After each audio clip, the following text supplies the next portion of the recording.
നമസ്കാരം. വിമതന്മാരുടെ ഭീഷണിയും വെല്ലുവിളിയും ഏറ്റെടുത്ത മാർ ബോസ്കോ പുത്തൂർ ഇന്ന് തിരുവാങ്കുളം സെന്റ് ജോർജ് പള്ളിയിൽ സഭയുടെ പരിശുദ്ധ ഏകീകൃത കുർബാന അർപ്പിച്ചു. മാർ ബോസ്കോ പിതാവ് തിരുവാങ്കുളത്തെത്തിയാൽ ചാണകവെള്ളം ഒഴിക്കും എന്നായിരുന്നു വിമതരുടെ ഭീഷണി. വിശുദ്ധ കുർബാന തുടങ്ങുന്നതിന് മുൻപ് തന്നെ ദേവാലയത്തിൽ തിങ്ങി നിറഞ്ഞ ജനസമൂഹമായിരുന്നു. പിതാവിന്റെ മനോഹരവും സമ്പൂർണവും ഇമ്പമാർന്ന ഗാനങ്ങളോട് കൂടിയ ഭക്തിപൂർവവുമായ വിശുദ്ധ കുർബാനയിൽ സാക്ഷികളാകാൻ മറ്റ് ഇടവകകളിൽ നിന്ന് പോലും പലരും വന്നെത്തിയിരുന്നു.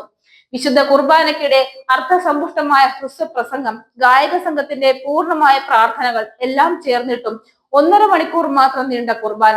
നല്ലൊരു കുർബാനയിൽ പങ്കെടുത്ത അനുഭൂതിയായിരുന്നു എല്ലാവർക്കും. തൃപ്പൂണിത്തുറ ഫൊറോനയിലെ വിമത കോമനങ്ങളുടെ എതിർപ്പുകളെ അവഗണിച്ച് മുന്നോട്ട് പോകുവാൻ അഡ്മിനിസ്ട്രേറ്ററിന്റെ കരങ്ങൾക്ക് ദൈവം ശക്തി പകരട്ടെ എന്നാണ് കുർബാനയിൽ പങ്കെടുത്തവരെല്ലാം പ്രാർത്ഥിച്ചത്. പത്രോസിന്റെ പിൻഗാമിയായ മാർപ്പാപ്പയുടെ കൽപ്പനയാൽ സഭയുടെ ഏകീകൃത കുർബാനയ്ക്കായി നിയമിതനായിട്ടുള്ള പിതാവിന്റെ ദൗത്യം എറണാകുളം രൂപതയിൽ എത്രയും വേഗം പൂർത്തിയാകട്ടെ.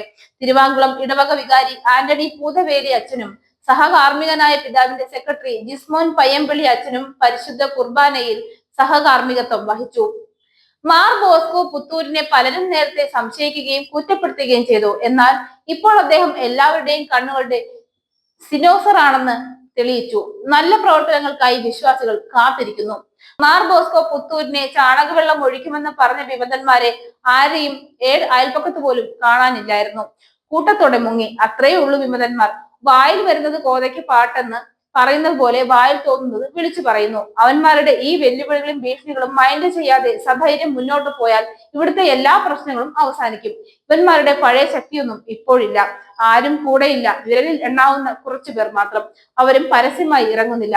ചില സമ്മർദ്ദങ്ങളുടെ പേരിൽ കൂടെ നിൽക്കുന്നു എന്ന് മാത്രം.